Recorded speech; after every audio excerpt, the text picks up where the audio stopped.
Hey guys, Kyle here. So, just before the show starts, I wanted to mention our Patreon. You can pay us $1 a month as a thank you, as a tip. You can pay $2 a month to get access to one of our bonus content shows, episodes 2 days early, and a secret Discord chat where all of our Patreon donors get to go and hang out and talk with us directly. Then there's a $5 tier that you can donate to get access to a whole bunch more content.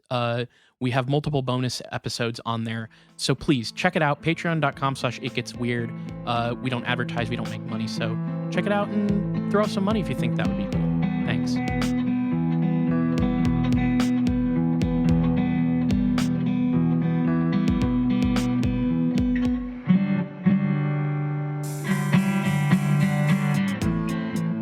Welcome to It Gets Weird, our comedy show where we explore the unusual, the unbelievable, and the unexplained to try to make your world a little weirder. I'm Nile. And I'm Kyle, and today I was kind of at the pod bay, that's what I call my garage where I keep, all of my airships. Mm-hmm.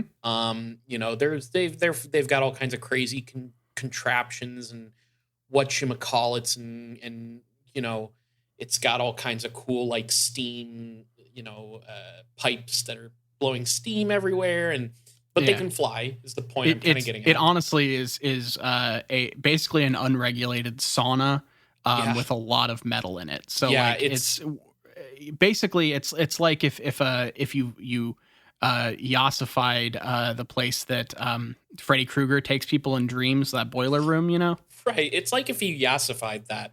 And so, and frankly, every time I take that thing out of the garage to go for a flight, it's a hazard in a lot of different ways. But today, I was kind of putting on my big fucking goggles and my, bronzed top hat. And I took my mustache wax and I curled that shit. You know how I do that. Mm-hmm. Oh, yeah, I've seen it. I lived with you for quite some time, so I've seen the patented Kyle mustache wax motion. Right. And then I, reached down, made sure my cock cage was on. And I saw that coming, and it was like I witnessed. It was like I was watching a car crash out my window down the street, where I was just observing and felt I couldn't do anything to stop it. But no, I respect it. But sort of like keep that shit lit, keep that shit caged, and this is a pro chastity play podcast. Yeah, exactly. And so that but it's like a beautiful car crash, right? Like you would look at that car crash and be like, terrifying but beautiful. It fits the classical definition form of the word awesome, where it inspires awe, not as in like the modern parlance. Yeah, that's. And we're not just talking about that cock cage. No, man.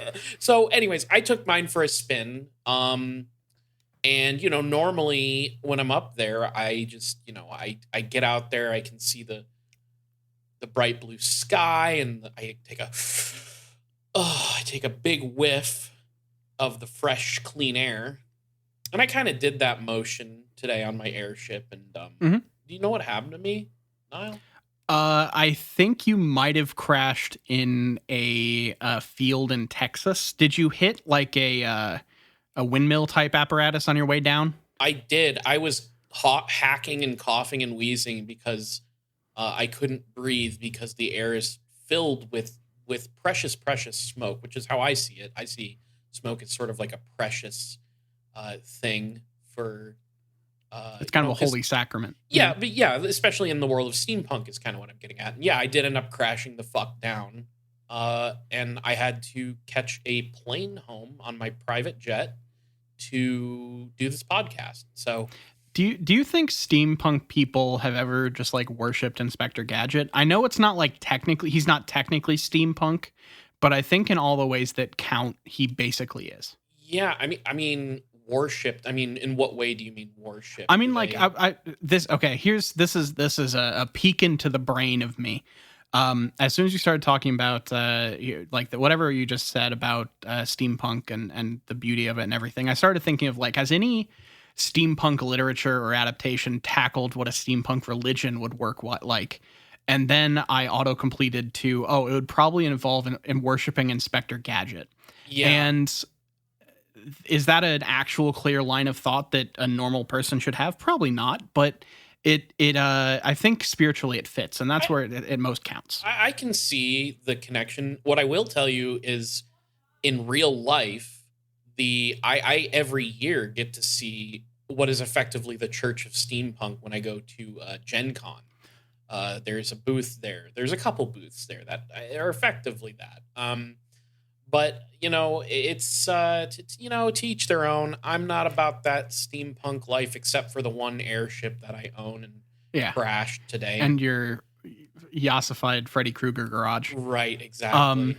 This is what happens when you know what the topic of the week is going to be, huh? I guess it is. Is that? I mean, it's not a bad thing. It's just different, okay. Like you're like there's various places I could have just teed off into the subject, but I honestly was curious where you were going with all of the steampunk airship garage shit. So nowhere good, it seems. But hopefully that can be I'll say it. We're doing these mysterious airships part 2, and I was hoping maybe it could be a launch pad. Maybe the launch pad has like a lot of bronze parts and it's sort of steam powered. Mm-hmm. So maybe that's true. Like I think that like this. Okay, so this is before we got the whole idea of like the gravity engines and the like. The kind of where we started to figure out what alien propulsion looked like, and so maybe there is an element of this that you could turn into kind of a steampunk vibe. Even though I think now in modern days we would probably make this more classic UFO looking if we were to try to adapt this story. Yeah. But I think that it's honestly better if you like let it, give that shit its brass fittings, and it's extra knobs and doodads, and maybe like a random barber pole, not where you'd expect. Right. And I think that would really tie the room together. So this, if you're confused, by the way, listening to this, we haven't actually last week that kind of leads up to this one, right? Kyle, you know what I think we're best at? What? Remembering that every episode could be someone's first. Yeah. That's where we really excel, is not like just really bullshitting, really inside bullshit. Yeah, that's true. The thing is, I would also say the title does say part 2. Yeah. Fair. So I would hope that, somebody wouldn't just be like, oh, part 2. Well, might as well start here. We should sometime do a Mel Brooks History of the World Part 1 thing, where we just do a part 1 of a topic that we have no plans to ever do part 2. Now, here's the thing. And then like 20 years later on like a streaming service, they'll do like a half-hearted, like very half-baked TV show version of it. Yeah. I haven't watched that yet, so it's maybe not fair for me to say that, but that's my immediate judgment. I've just seen the commercial, so I think I'm fairly safe to say it. And I will say this, that Skinwalker Ranch was kind of that.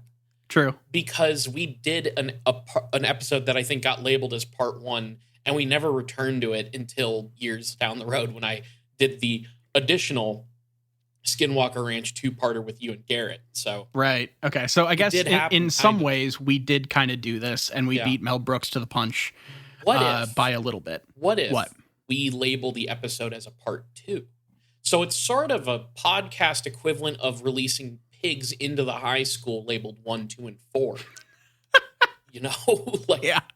It could really throw people off. And then we kind of like insinuate but never fully say that the missing part is on the Patreon, so people try to sign up for it, looking for it.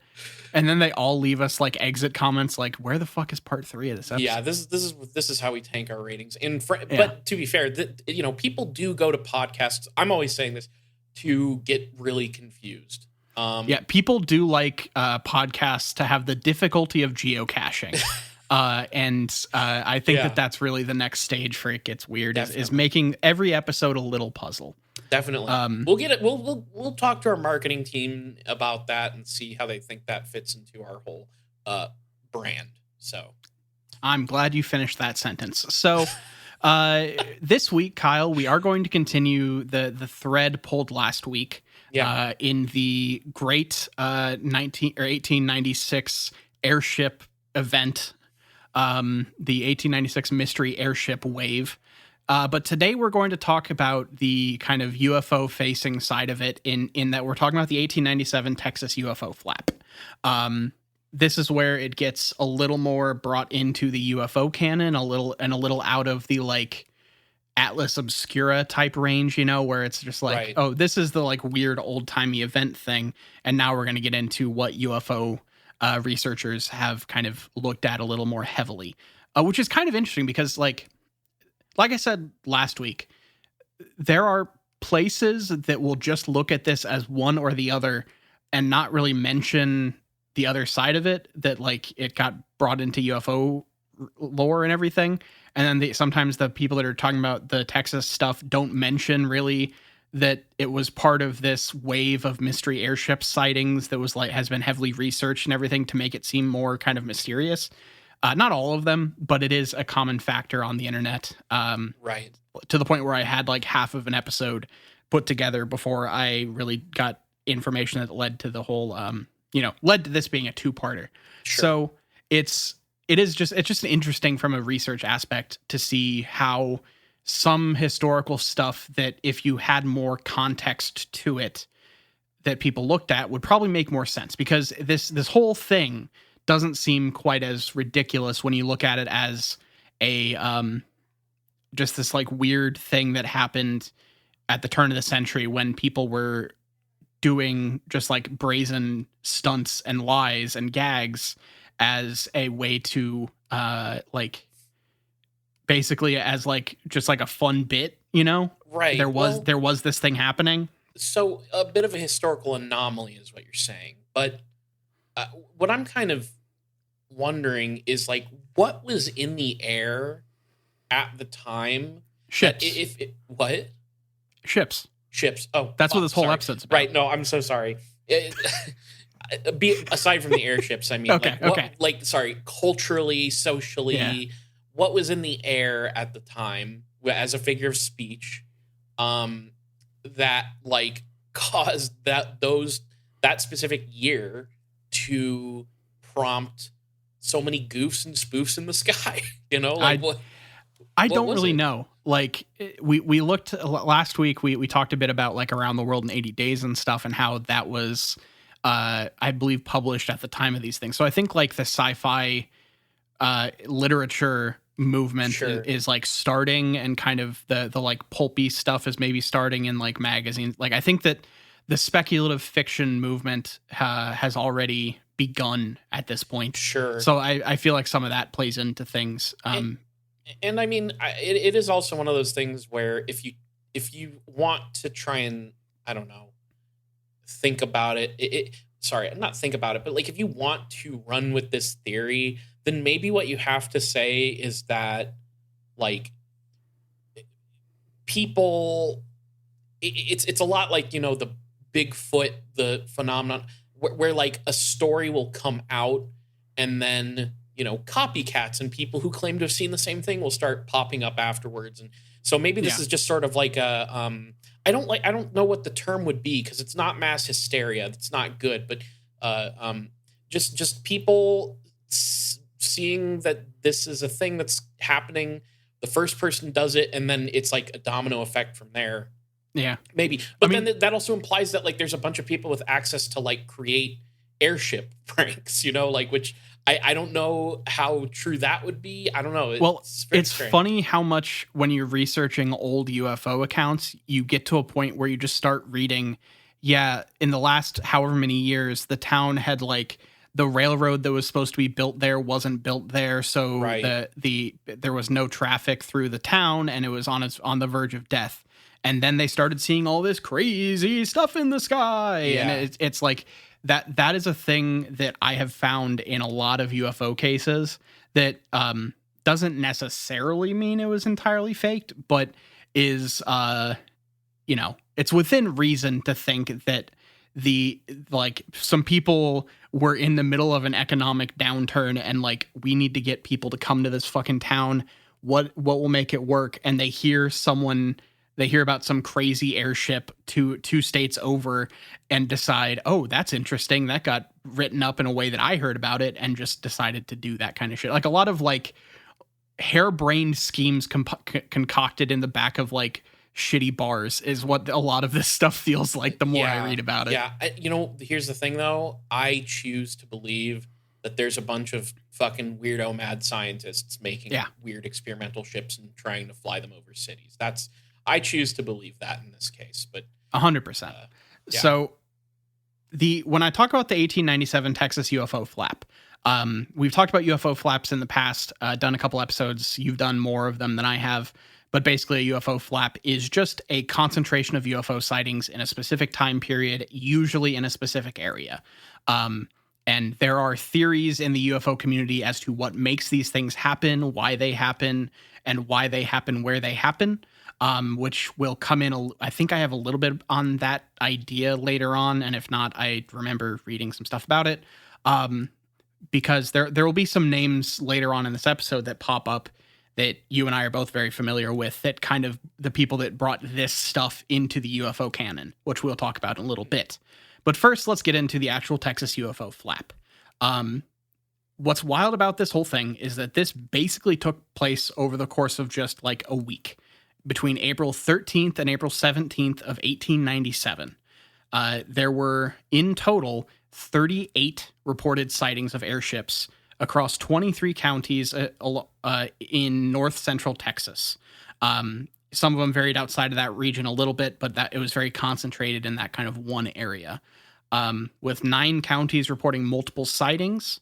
And, you know, there's a whole list of all the counties here. I'm not going to just read a bunch of north central Texas counties, but it got concentrated over like 9 counties, and other ones had 1 or 2. And there is documentation of this. There are newspaper accounts, usually from the day after or a day or two after, along with some starting to pick up kind of this is happening a lot. There are some that kind of reference that there is this, there's been multiple sightings in the same area and that kind of stuff, which leads to some kind of, maybe some tongue-in-cheek kind of, oh, look at this fucking guy kind of reporting as well. There are some people who don't take it super seriously. Oh, they don't, huh? You know, I actually flew in to Hobby Houston not too long ago. And you know what?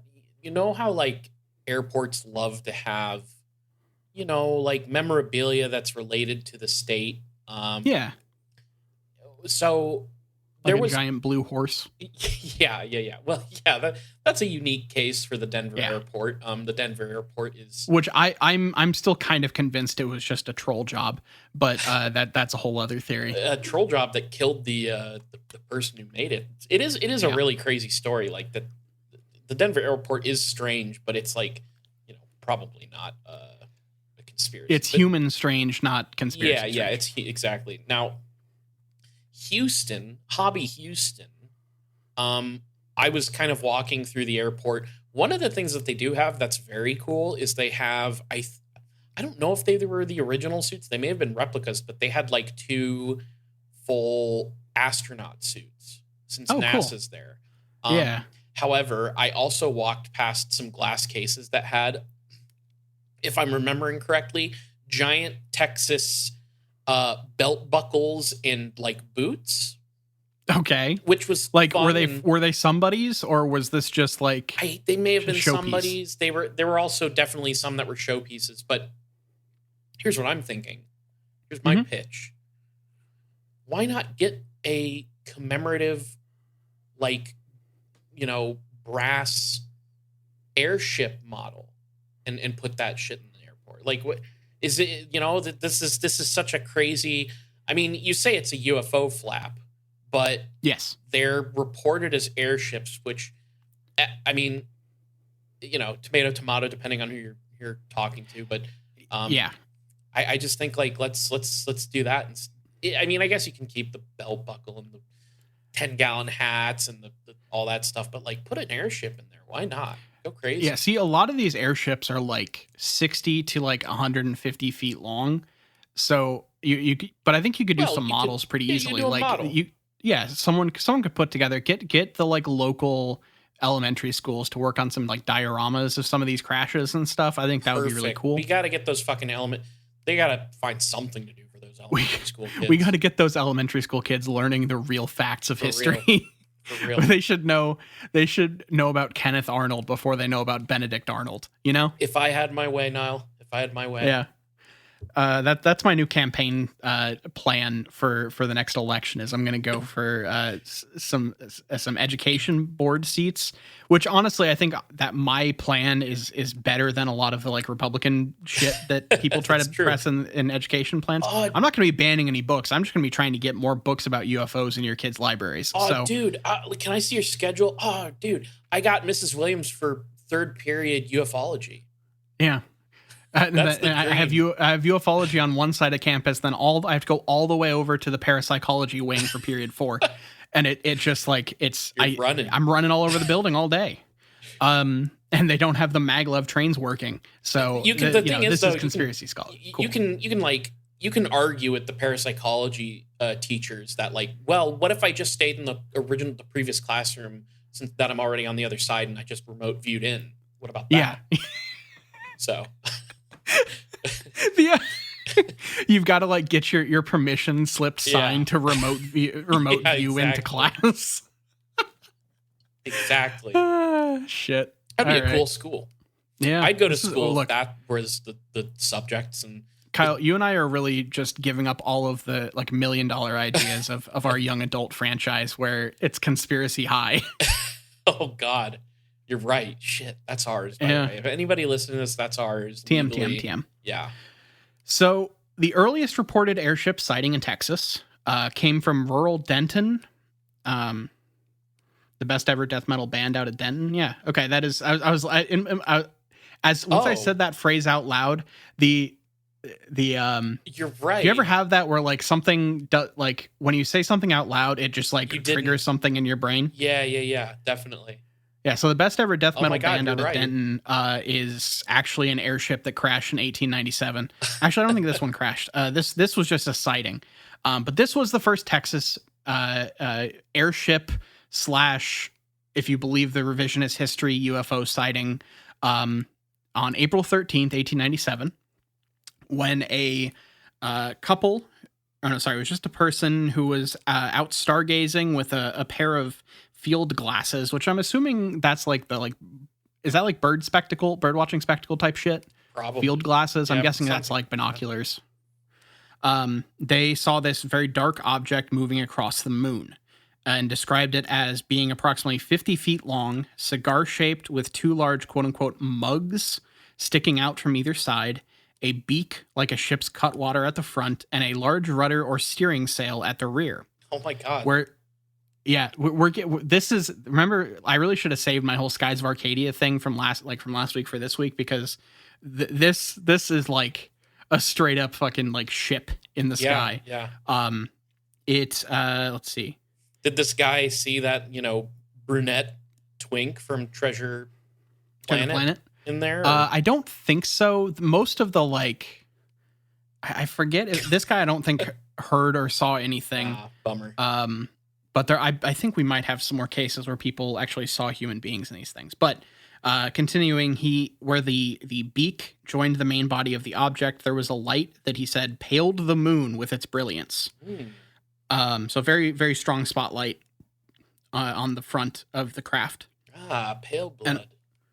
And along the body of the whole ship, there were more lights, which he basically took to be windows. Almost like porthole type windows across the body of it. And he said no smoke was visible from the object. It was just kind of moving very slowly in the air in a southeasterly direction for approximately 20 minutes. Then it just all of a sudden accelerated very quickly and vanished from sight. And it went up to what he called a quote unquote terrific speed. So it was just going slowly across the moon for like 20 whole minutes, and then just all of a sudden it got that call for like a DoorDash order and just fucking got out of there. That is very UFO like at the very end there for sure. Yes.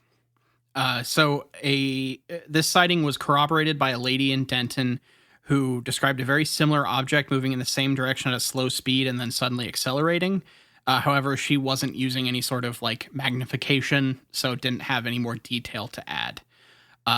These various eyewitnesses were claimed to be highly upstanding citizens, quote, whose reputation for truthfulness cannot be assailed by the newspaper editor. So the newspaper editor said these people were trustworthy, and you shouldn't worry about their the fact that they may or may not have been drunk. Now, was this person drunk? Maybe it's not fully known.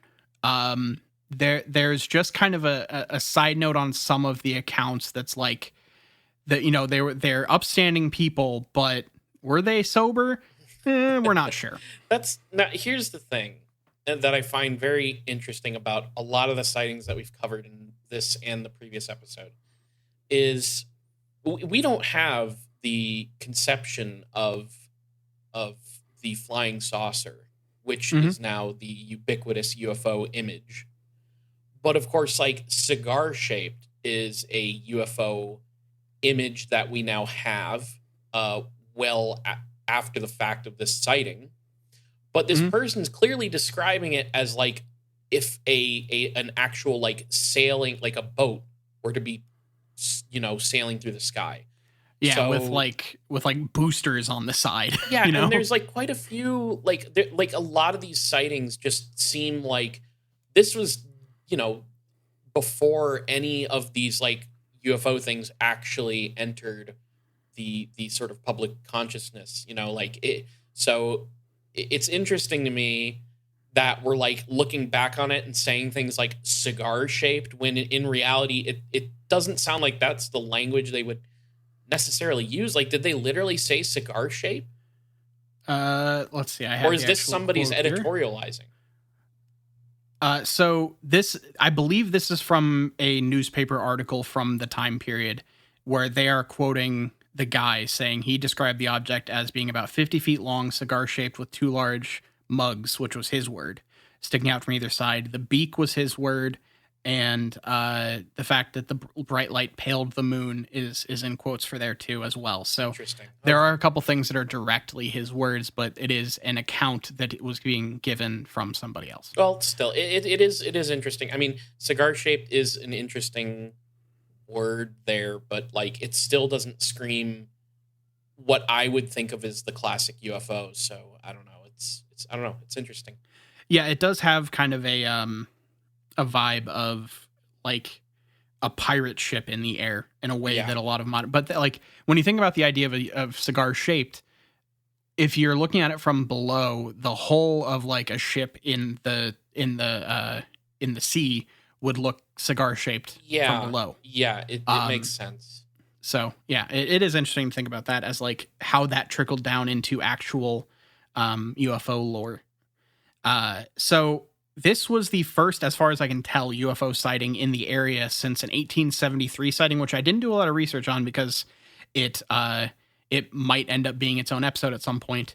But I just wanted to do it for comparison for like another story from the same area around the same time. This was in 1873, so approximately 26 years before this next sighting. There was what was described as a quote unquote silvery serpent that dive bombed various farmers and horses in Denton County, in the town of Bonham, Texas, and in that year. So that, like, basically what I'm getting at is this does not follow the, it's not like they were just repeating a thing that had happened earlier in that area. This is not like a phenomenon that happened in this area a lot before then. The only other UFO sighting I saw from before this place in around the same area was an entirely separate, different looking thing that has nothing to do with this. You know, that whenever I hear of, there's so few like sky serpent sightings on the books, as it were. And the one that I think of is the one that happened in our home state. I forget which town it was, but I do remember some very distinct things, which is that it writhed around the serpent, that it like writhed in the sky. And people describe, I remember the description of it making a sound that was a quote unquote plaintive wheezing sound. And the main explanation was like, I think a flock of killdeer, which is a type of bird that like have these very particular. So I guess what I'm saying is, do you think that there's killdeer down there? Is there a killdeer do they get killdeer down in Texas? That's the question. I'm certainly sure that they have, because killdeer is a thing that I definitely knew existed before right this moment. So I've confirmed that. So Well, now hold up. Yeah. We did that serpent in the sky, the Indiana one. So you at least had to have heard killdeer from back then. I think. Fair. I think. I think you're right. It's not a thing that really stuck in my brain. That's fair. I like birds. Look, I I'm a hear bird so guy. many fucking like this podcast sometimes is such a proper nouns podcast that my brain just cannot hold on to all of them. It's true. I understand. And I'm looking up, and it does look like killdeer are pretty widespread. So, that's Okay. a pretty good explanation maybe for a serpent in the sky. But I don't know. I'm just spitballing because I can't hear that idea without thinking of the Indiana sighting of the serpent. Oh, you're good. Yeah, it's good to bring up because like that is a thing that we have talked about before. So it's interesting seeing like maybe I'll have to look into like sky serpents and see if there's an episode of like what people think that shit is across different sightings. Anyway, so there are some people that look at Denton County where this happened and where some of the other sightings happened as like there is, because of various sightings that we're going to talk about here and some other stuff like that previous sighting. There are people who think Denton County is like a UFO hotspot of some kind. Of course, yeah. So people have looked into it in that aspect. So the sightings continued, but a lot of them ended up with just very different sites. Like we're still in the kind of mysterious airship, people seeing wild shit in the sky era here. So other accounts, such as one in Waxahachie on the 17th, where dozens of people were spooked in their hotel by seeing a piercing spotlight of what they describe as a strange aerial monster that was said to be piloted by a woman with a device resembling a sewing machine. Wait, sorry, say that again? What? So they describe, there were various people, it says dozens of people at a hotel in Waxahachie, Texas on April 17th saw a piercing spotlight in the sky attached to what they described as a strange aerial monster piloted by a woman who had a device resembling a sewing machine. So a monster being piloted by a woman, and she had a sewing machine? She had something that looked like a sewing machine that probably was what she was using to control the aircraft. What in the fuck? Yes. It is. These are like, this is both a wonderful thing and a very frustrating thing for doing research, because there are a lot of things like that where it's just like, we saw this incredibly weird thing that no one has ever seen before and in the sky doing this crazy shit.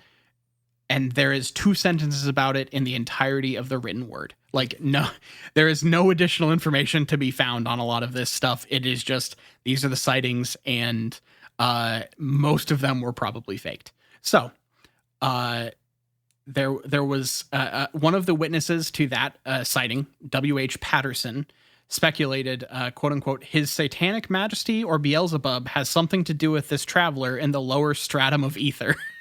Oh, Which I just think is a fun way of saying that. Okay.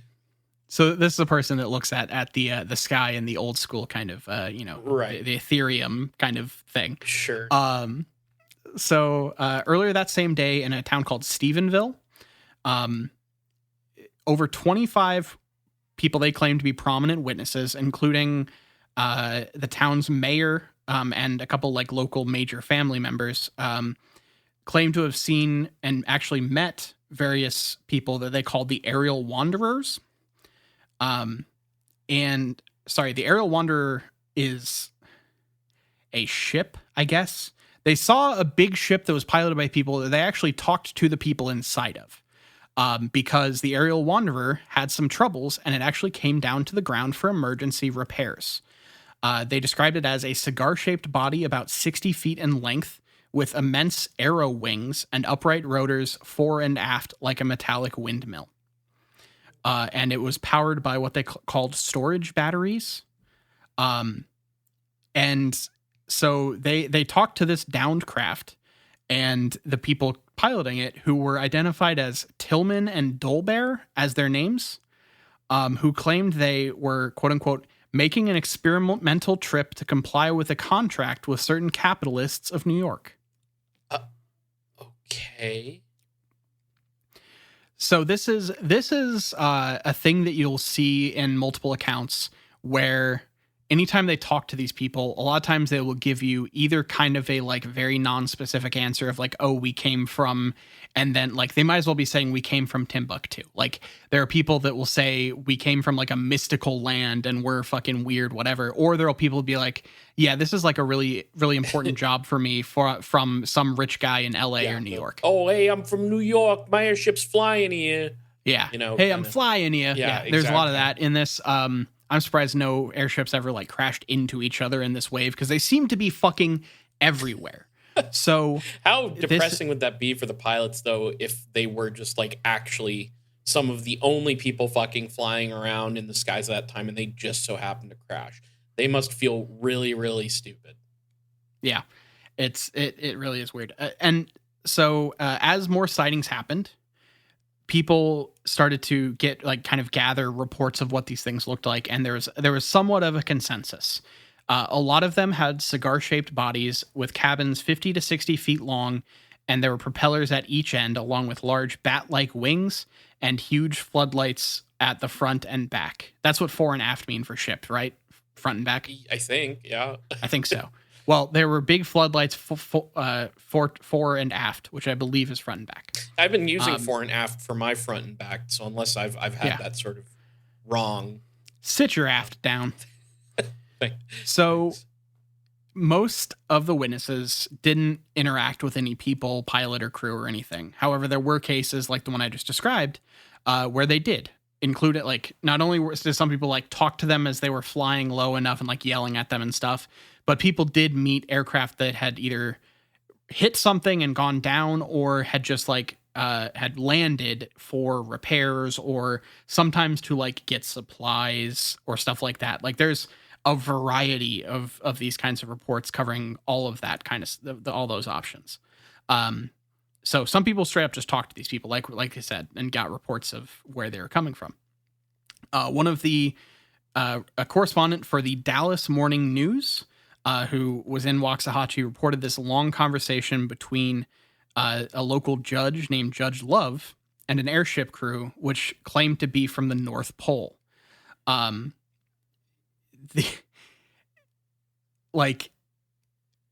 There's not much more to that.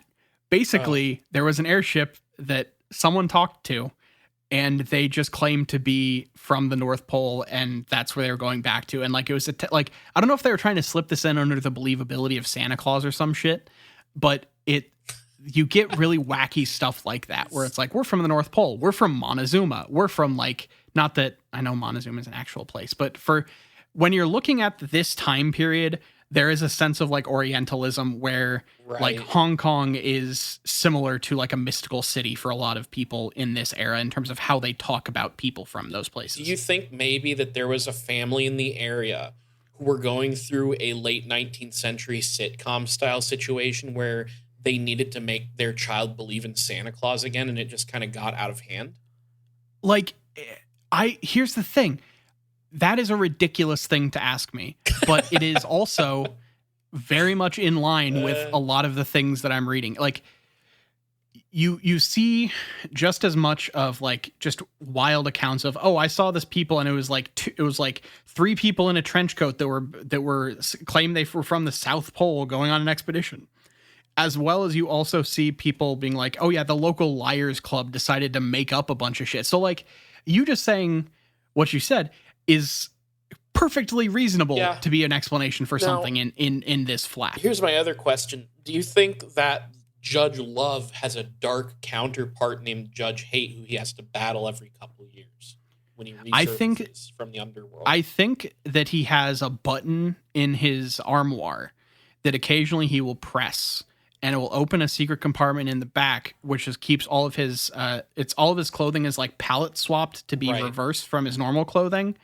And there are gloves that he wears that have hate on the knuckles as opposed to his knuckle tattoos that currently say love. Right. So there are times that he becomes in kind of a fugue state when he's been wronged, he becomes Judge Hate. Okay, and this is all all canon. This is real. Yeah, this is all played by Robert. What's his name? Robert Mitchum, right? Yes. Okay. Yeah, we're bringing in Night of the Hunter. Hell yeah, I love it. God, what if that just made me think? What if they rebooted Night of the Hunter as a superhero movie? And I gagged. It just the concept of rebooting Night of the Hunter makes me already kind of sad, but yeah, it would be kind of cool if he was like a badass judge who had like an inner conflict, you know, where and like, you know, another side to himself that he was sort of fighting in like a 90s comic book sort of way. And fuck, it's a superhero thing again. Yeah. Shit. You kind of went right back into it. Look, you and I are both fans, or at least at last time we watched it, we're both fans of the critical and commercial failure that is known as The Spirit. I did love that. Yes. And I feel like that tonally is kind of what we're looking at here. For those that don't know that movie, it is an adaptation directed by the comic book writer Frank Miller after the success of Sin City, where he is adapting the Will Eisner pulp character, The Spirit, and it is one of the most unhinged comic adaptations I've ever seen. Really crazy. I think I really just love pulp characters and stories a lot. I just really love that stuff. And that movie felt like a pulp adventure spy novel hero thing. It was very great. It was really silly. Yeah, it's all over the place. Gabriel Macht is in love with his city and will tell you about it all the time. So, yeah, there were just these various sightings. Another one in Farmersville across this period, there were eyewitnesses saw 3 men in the cabin of an airship and heard them singing "Nearer, My God, to Thee." And the trio were also reportedly passing out temperance tracts. So the religious conservatives got in on the airship wave of 1897 and used it to preach temperance. Might as well. So, yeah, there were. This is one of my favorite little tidbits I found while researching this episode, because I think it puts a lot of this in perspective. This whole mystery airship thing reached a point in the public conscious, along with like speculation about what was causing it, who was behind it, all that kind of stuff, that inventor Thomas Edison eventually issued a public statement which flatly insisted that he had no connection with any such flying airships that were being seen across the country. So they literally had to bring in the like, this is like if like fucking nowadays, like, I don't know, there's no crazy thing nowadays to try to like link this to, because I almost said like, oh, if Elon Musk did whatever, but he's doing fucking batshit stuff on a daily basis and makes no fucking sense. It would be like you go to the most famous mind inventor of the era, and they have to issue a public statement because the crowd, like the general public, is in such an uproar over airships, being like, I don't know what the fuck you're talking about. I don't build airships. I make radios, light bulbs, everything else. Do you think that in his statement he was just like, look, if you people don't cut this shit out, I'm gonna freak out. For every report I find of me piloting airships, I'm going to kill another elephant. Yeah, and this is what led to elephants becoming an endangered species for a short period in the early 1900s. Yes, it's specifically Thomas Edison trying to deal 2 birds with 1 elephant, if I might say so. Deal with both airships and Nikola Tesla. So so Thomas Edison straight up had to just tell the general public, nope, not me. I don't build airships, so leave me alone. Now, there were North Texans that were involved in this whole thing that never really were convinced. There were people who denied that this was a thing that was actually happening, that it was a hoax, whatever. And a local person who was a quote-unquote acknowledged authority in metaphysics named Dr. E. Stewart. That could be anything, but okay. I know. Like, look, this is like if you're watching a History Channel quote-unquote documentary, and it's like expert on quote-unquote, and you find out it's actually just like someone who has a shitty website or whatever. That happens regularly. But I do like this quote. He says that he passed off a lot of the reported sightings as being due to quote unquote hypnotism and bad whiskey, which was there was quite the rash of bad whiskey and hypnotism going around. That was just the pastime. People were gathering in bars to drink shitty whiskey and hypnotize each other. So that makes sense. I do think like sideshow hypnotism was probably a thing at the time, and we were in the temperance movement time, so I think like we might have people actually poisoning whiskey and stuff at the time period. That's so fair. It would be interesting if this is like actually just a side effect of now I'm saying prohibition, but I don't remember when prohibition actually happened, so I can't tell you if it was right around this time period. But it was pre-Roaring 20s, so I think it had to have been like close, right? It's somewhere around there, I think, right? Like, yeah. I don't remember the exact time period, but it certainly sometime around there. I don't know. Anyway, so an aeronautical authority in Dallas was also asked about these ships, and when he was asked if he had seen any such airship, he says, "I have not. I don't drink, and I never come downtown after dark." Such airship, wow. Yeah. I looked it up, by the way, and prohibition was in 1920. So, okay, so it was before that. Yeah. There also was a kind of religious response to this, where various people started to claim that the sightings were the first in a series of events heralding the final days of Earth as prophesied in Revelations. So somehow people took airships as a sign of Armageddon / the apocalypse. It's Ezekiel's chariot or whatever. I don't know. All right, like you could stretch it however you want, right? Like. Yeah, like that's the thing is you really could take this any direction you want because it's very open to interpretation.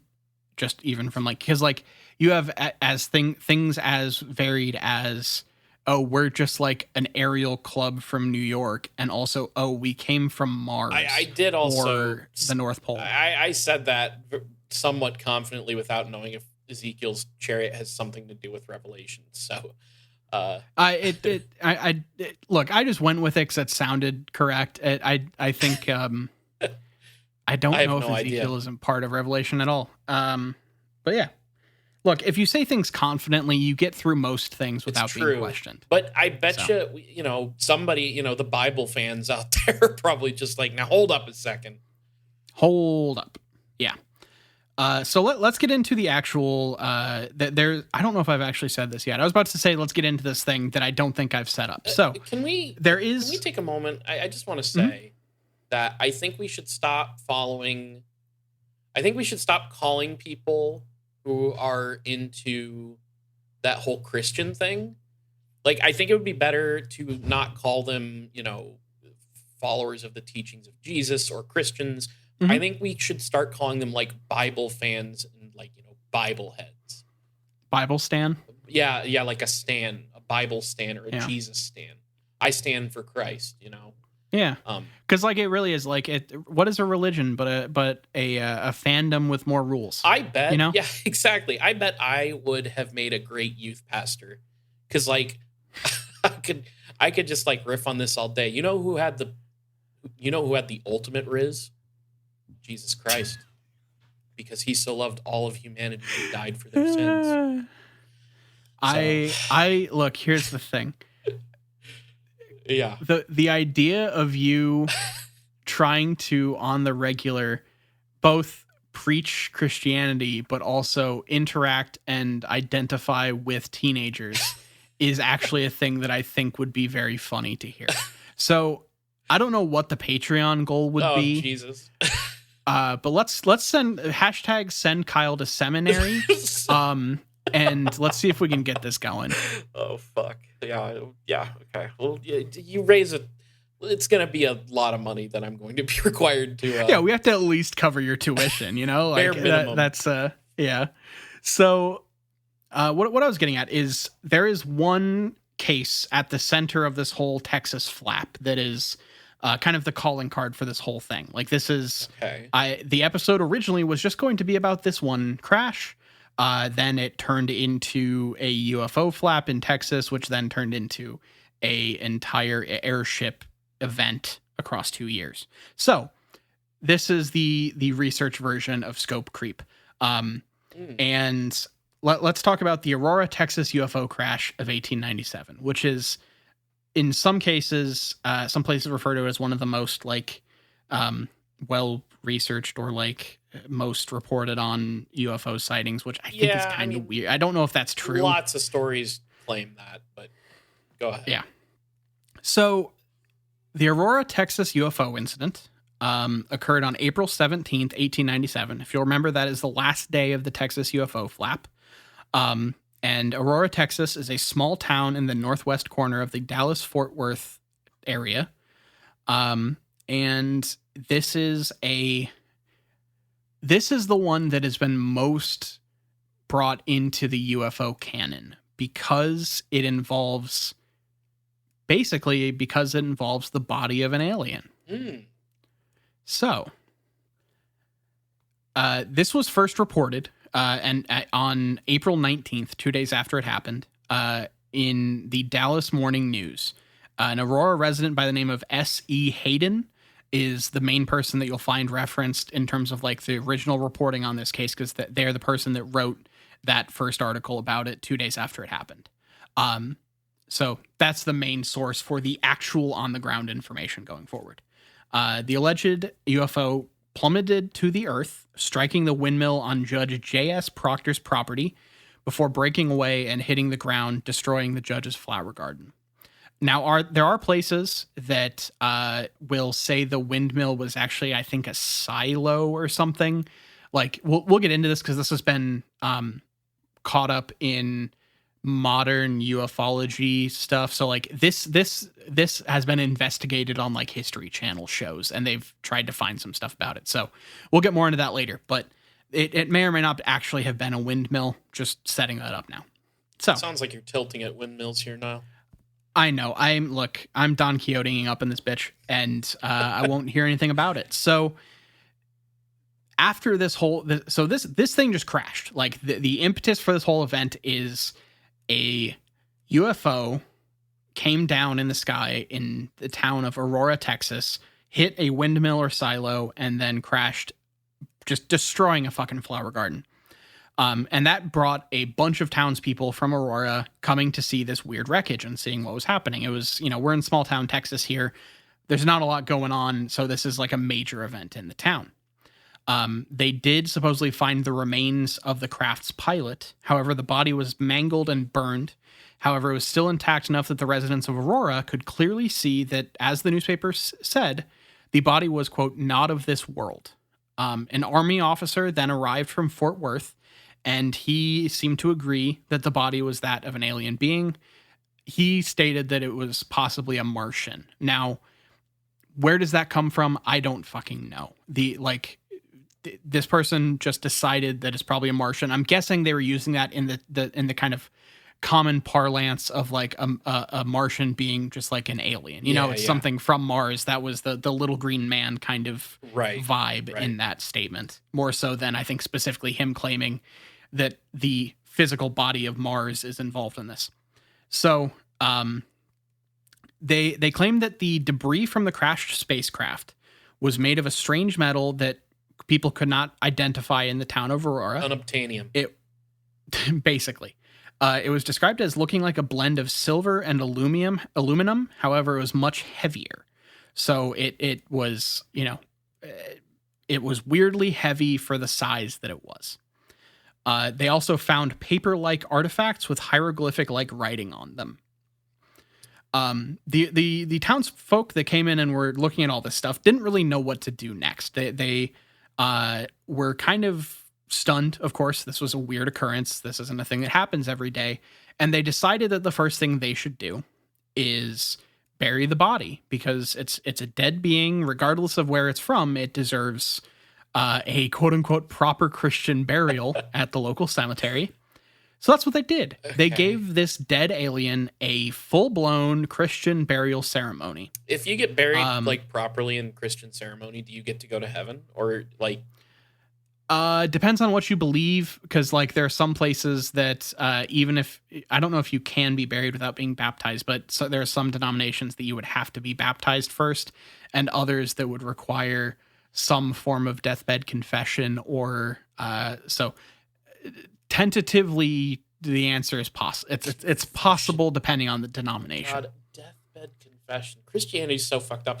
It really is. Like the fact that I'm not going to get into this. The answer is muddy, but if we have a loving God, I'll just go ahead and say, yeah, this thing went to heaven, because I don't think that. Yeah, I just was picturing, like, alien crash lands and dies on impact. These Christians come up and find it, and as they're investigating the body, the alien soul is kind of slowly making its way down into hell, and then they bury him and they say a prayer, and then suddenly he just shoots right up to heaven. He gets out at the last second. Sort of like Jerry. We're talking like full blown. Yeah, we're talking like full blown cartoon shit, exactly. where you just have the ghostly form that starts off with like without anything, and like the horns are growing as it goes down, and then all of a sudden it shoots up, and the horns fall off of it, and he gets a harp. Halo appears. Yeah, fucking harps. So they marked the gravesite with a crude rock that I believe had some form of the symbols, the kind of hieroglyphic type symbols on it. They basically didn't know what to put as a grave marker, but felt they had to, so they improvised. Then they had to deal with the downed craft. So since there wasn't like the modern form of like trash pickup or recycling that we have today, so they did what they did with large trash, and they threw it in the well. Okay. I'm not kidding. They supposedly went to the local like big like well for the county or whatever the fuck, and just dropped a bunch of alien metal down there. This is how we end up with Ringu situations. Yeah. So years later, in 1935, a man who had bought the land either directly from or kind of in a line from the judge, named Brawley Oates, decided to clear out the debris from the well so it could again be used as a source of water. He supposedly spent many hours cleaning out the well, and later developed a severe case of arthritis that left his hands deformed, knotted, and twisted.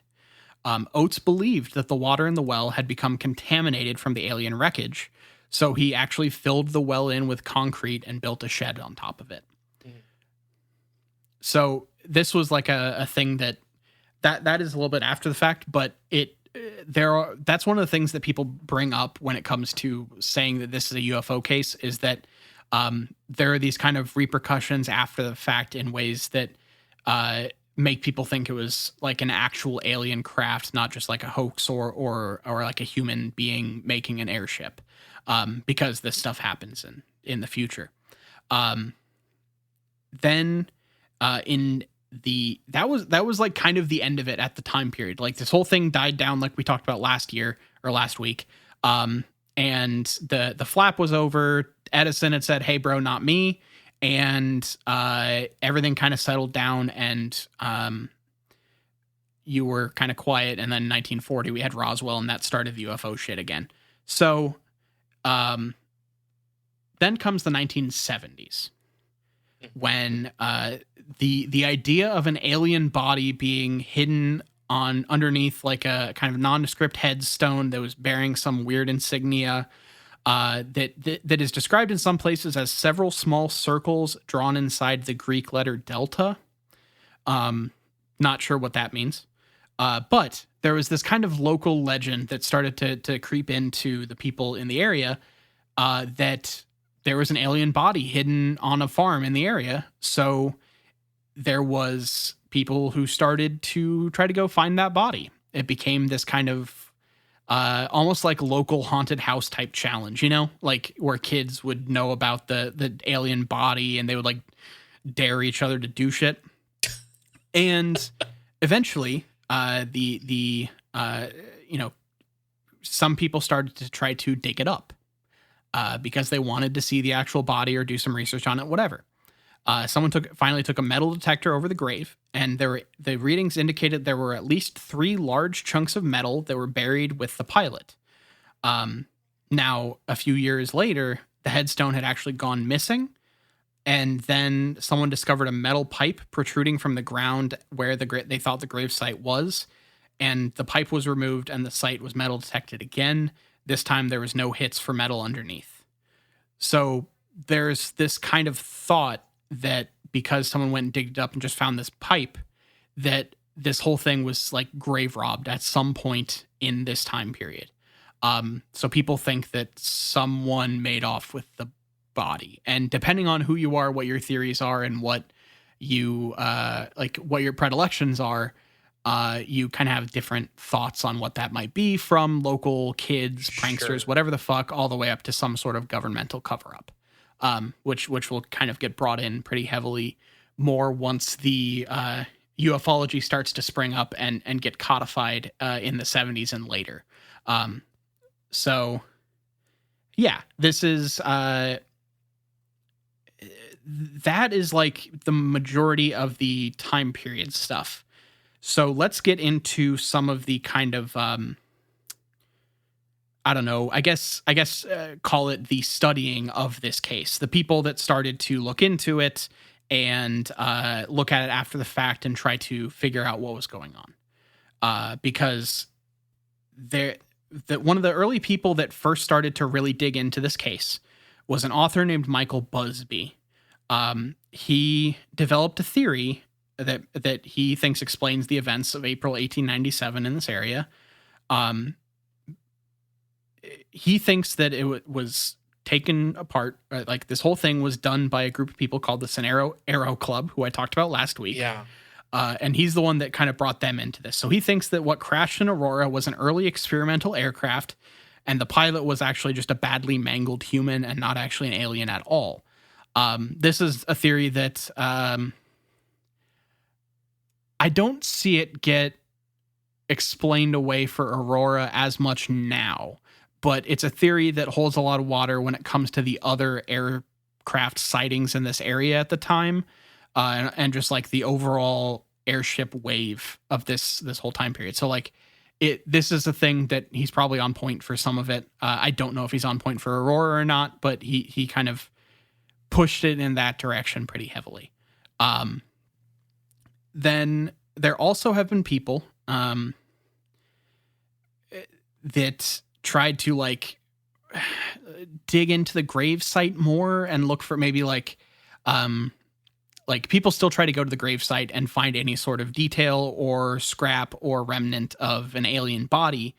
And to the point where the Aurora Cemetery Association has had to start like just adamantly denying any request to exhume a grave in that area. Like basically they're on guard for this shit at this point.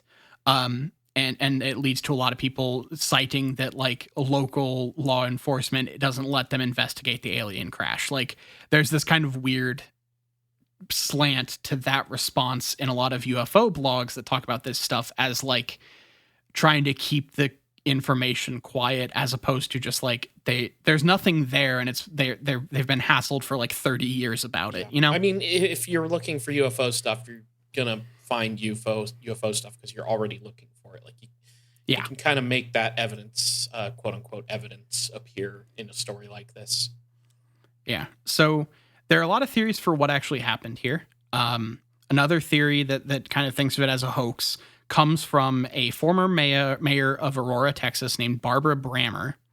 And she actually was featured on an episode of the show UFO Files that was on this incident. Nice. Because she revealed that in the months prior to the alleged crash, Aurora had been beset by a series of tragic circumstances. First, the local cotton crop, which was the major source of town revenue at the time, was destroyed by a boll weevil infestation. Second, a fire on the town's west side had taken down several buildings and killed multiple people. And shortly after that fire, a spotted fever epidemic hit the town, nearly wiping out the remaining citizens and causing the entire town to go under a strict quarantine for some time. And finally, a railroad that was planned to get within 27 miles of Aurora never actually made it to them. Like it just got pulled and stopped at some point. So at the time that this all happened, Aurora, which was a town of nearly 3,000 residents at the time, was in danger of just dying completely. And Brammer's research showed that the person that wrote that initial report, S.E. Hayden, was known in the town to be a bit of a prankster. And her conclusion is that Hayden's article was a last-ditch attempt to keep Aurora alive. Always the pranksters. I know this is the thing that I think goes underreported in talking about UFO. Like, I get that a lot of people say it as like, oh, it's probably a hoax, but I think leaving it at that is kind of Yeah, you don't want underplaying to be the reality of it. Yeah. Yeah. Because like it is a hoax, but it's a hoax that has like a point behind it and has like a point of view and more to it than just like whatever. It's, oh, the town was dying out and someone tried a ridiculous thing to drum up interest in the town. That's what it is. Yeah. So the theory was further supported by the fact that Hayden never actually did any follow up to the story or even reported the burial of the alien, which is seemingly kind of unusual for a reporter on like a major story like that. You think that if they were the initial reporter on the case, they would have followed it and given subsequent reports, because that's what how newspapers work. Like, if something is popular and is happening in your area, you continue to cover it until it's over. Yep. And so there's also in 1979 a Time magazine interview happened with a person named Etta Pegues, who claimed that Hayden had fabricated the entire story, stating that Hayden wrote it as a joke and to bring interest to Aurora. The railroad bypassed us and the town was dying. Pegues further claimed that Judge Proctor never actually operated a windmill on his property, which was later refuted. Like, I think they found out that he actually did have a windmill at some point. Like, that kind of stuff was a little apocryphal, but this is to some people, this is the end of it. To some people, this is just like, oh, the original reporter was known to be a bit of a prankster, jokester, whatever, and wrote the story, and that's kind of it. I'm sure some people could look at these people making these claims that it was all a fucking prank, bro, and say, well, they've been, compromised by the Men in Black or whatever. Yeah. But there were some actual like investigations on this. I'm pretty sure at some point Jacques Vallée did some research on this area and was looking into it as, because of all the sightings in this specific area, he was looking at it as like I forget what he calls the points, where there are these places that congregate a lot of like paranormal and UFO type activity, because they're like focus points for his theory on like how UFOs work, basically. Like it's like a bridge point with wherever the UFOs are coming from. And he thinks that like this area in Texas is one of those. I think that's the Jacques Vallée theory. That's like one of the theories in the UFO community. It sounds like Vallée. I mean, he definitely would be the kind of person to try and look at this phenomenon and see how it fits into the canon of UFO. So there were some other, like I said, this got picked up by various like UFO shows and very like predecessors to this stuff, like UFO shows on radios and everything. There was an investigation by the Dallas-based TV station KDFW in 1998, where they interviewed former reporters who tried to cover, who were like, I guess, covering the crash. That seems a little late for that, but along with just locals in the area who had memory of it, but they were unable to find any conclusive evidence of extraterrestrial life or technology. And it actually, at this point, the state of Texas erected a historical plaque in town that gives like a quick rundown of the tale and labels it a local legend. So there were people that straight up were like, there is admission by the state that this is a thing, and it's a thing that is just like a legend, a local kind of curiosity. Jim Mars gets involved pretty heavily in, as a journalist, in a lot of this when it kind of re-enters the public consciousness in 1973. He interviewed a man named Charlie C. Stevens, who was 83 years old at the time, but was around when the craft supposedly crashed. He in the interview recounted his experience as a young boy when the crash happened. He was working with his father tending to some cattle, and he observed a cigar-like craft flying at a low altitude accompanied by a blinding light. He and his father both watched as it moved towards the downtown area of Aurora, like as it moved closer towards the actual proper Aurora. They lived kind of outside the city limits. And then they heard what sounded like an explosion and fire in the sky above. his father insisted that before they go and check out what happened, they had to complete their chores first. So he wasn't able to go and look at it until the next day when his father took him on a ride into town and they saw the wreckage of the ship. And then at one point, Mars came across what he thought was the burial site of the pilot, because there was a partially broken headstone that had a symbol on it that looked similar to a part of what is described, that like multiple circles inside the Greek letter delta or whatever. But the grave was not actually full-sized, indicating that it belonged to someone the size of either a young child or a very small individual. However, he didn't do any like digging up or anything, because I think he would have probably gotten arrested at that time point. Up the maybe child's grave. Yeah, he didn't dig it, for fear of that it was just like a local child. So there's like I said, the UFO files investigation. There was a UFO hunters investigation in 2008. All this stuff basically like gives you some version of some of the stuff we've talked about already. There's not a lot of like new information that comes out in these cases. But there was something that I found that was kind of interesting. In the 90s, there was a show that started on Fox, then moved to Sci-Fi, called Sightings, which is kind of a precursor to a lot of our modern documentary-ish alien talking head shows, it was kind of in the unexplained mysteries era, that kind of vibe, I think I've maybe seen this show before. Well, I did happen to find they did a whole series on it of one of the later seasons of the show was a series of 120-minute specials for the final season, which included an episode entitled 100 Years of UFO Cover-Ups, which features the Aurora, Texas UFO story along with other possible cover-up, like governmental cover-ups. And it supposedly featured the recovery of the body and stuff like that. Nice. It claimed that the U.S. government was involved with the hoax of Aurora, Texas. Now, it also covers like the Kecksburg UFO incident along with some others. And I did happen to find this entire season of Sightings available on YouTube. So maybe some bonus content in the near future when we look at some of those documentaries. So yeah, that is like, for lack of there's not, I don't think there's like a grand culmination to this. It's kind of this messy thing from before UFOs or UFO research were fully codified. And so it's just this kind of weird thing that, depending on how you look at it, was probably just a hoax, but it has been absorbed into modern ufology and also just like modern curiosity lore in a way that is kind of interesting. When in reality, it probably was just a prank. Just a prank, bro. I'd heard of, I think, the Aurora UFO incident before, but everything else you said in this episode and the last one was basically new to me. Yeah, I'm surprised that I had never come across anything but the Aurora thing before, because it seems like a wave of airships across the entire like west and southwest of the country would be something that you would hear about. Given the how close it is to the UFO phenomenon, you'd think I would have gotten to this topic before I got to, say, the Kentucky meat shower.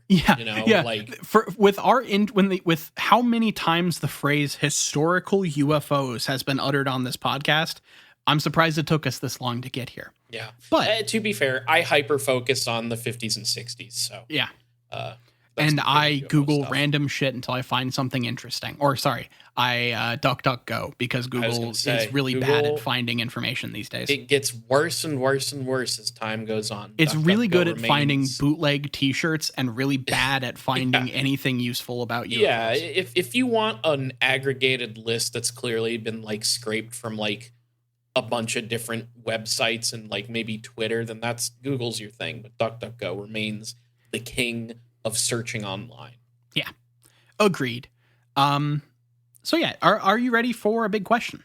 Yeah, this was a great topic. I'm curious what you've got for me this week. So say you came across a dead alien as you were out and about. It's happened before, so I don't have to think too hard about, what I would do in the situation. But maybe that's not the question you're asking. I mean, it's close to, but there's a specific thing here. So you come across a dead alien, and you think, much as the people of Aurora, Texas do, that this thing deserves a proper burial. Oh. what kind of burial are you going to give that you think is most fitting for a downed extraterrestrial? I'm digging that grave myself. I'm putting my fucking back into it, and I'm dropping that sucker in there, putting the dirt over him, and then I'm stepping on the glass and yelling Mazel Tov, because he's going to Jewish heaven. Fantastic. So, I love the idea of you like spending a day digging a big, like a nice, like, I see it with like very straight, deep walls, like very well executed rectangular yes. grave. And then just like taking a glass out of your out of like your backpack wrapped in a thing and just stomping on it and being like, just with all the exuberance of my Big Fat Creek wedding, I just should really say, letting it go. This alien will be buried with a yarmulke on its little kepi. So okay. it's getting to Jewish heaven, that's for sure. That much I can say. All dead aliens go to Jewish heaven is the weirdest sequel of All Dogs Go to Heaven I've ever heard of.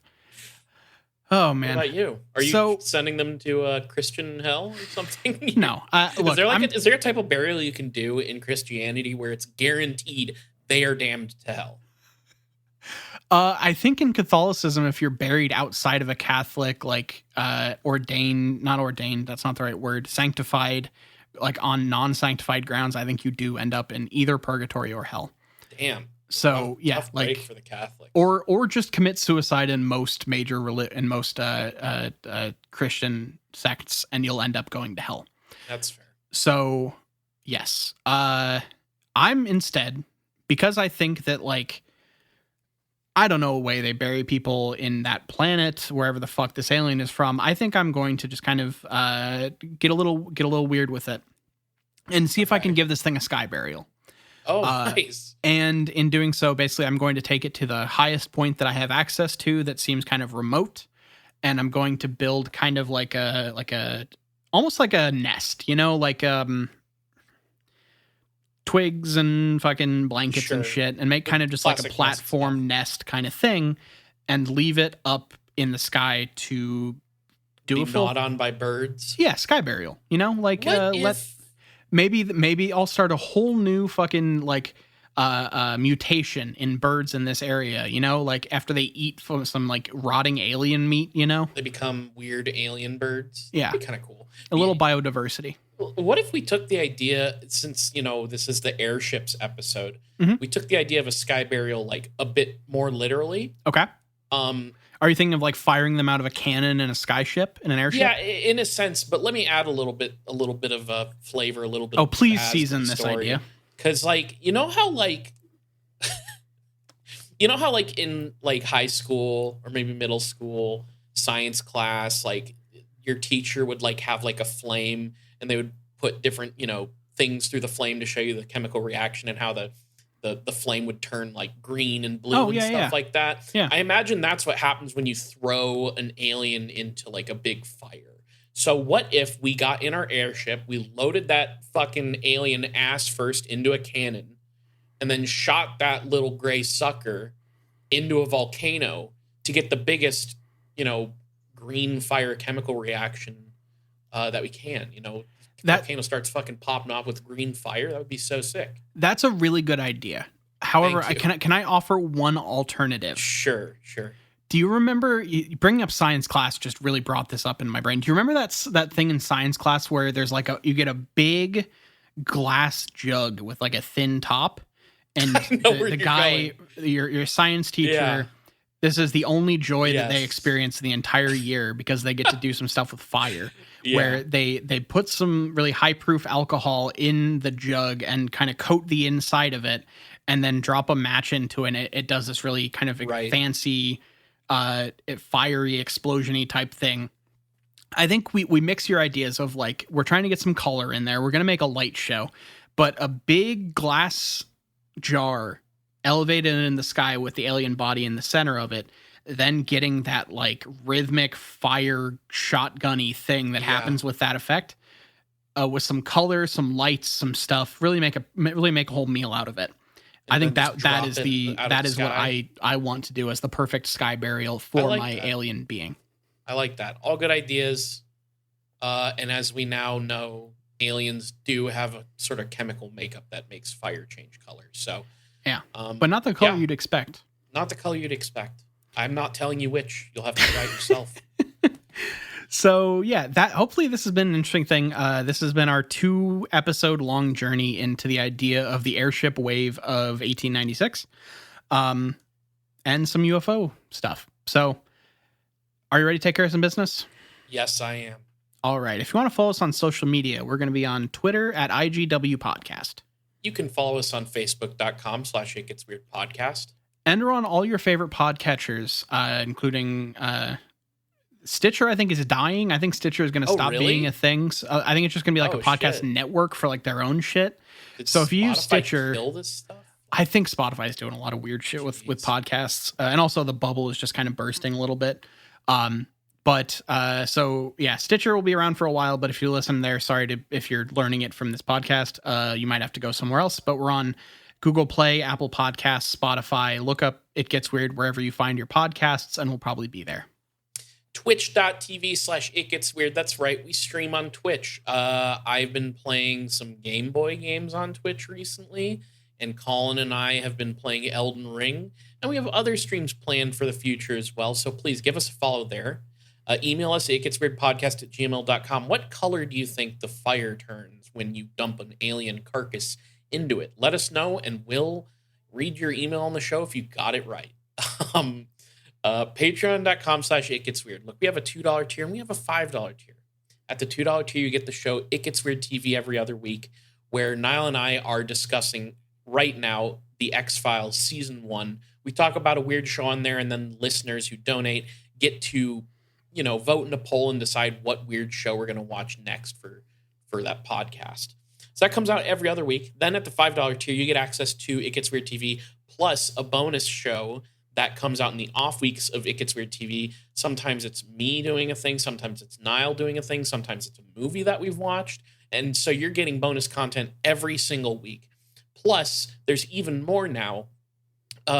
Video on demand of the previous streams that I've been doing are going to go up a week after they originally air on our Twitch channel.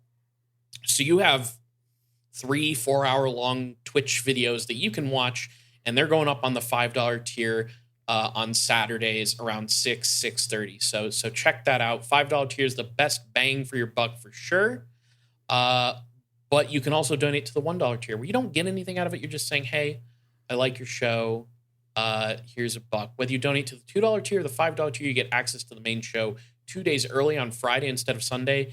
And you get access to the Discord where we're all hanging out, chatting about weird stuff.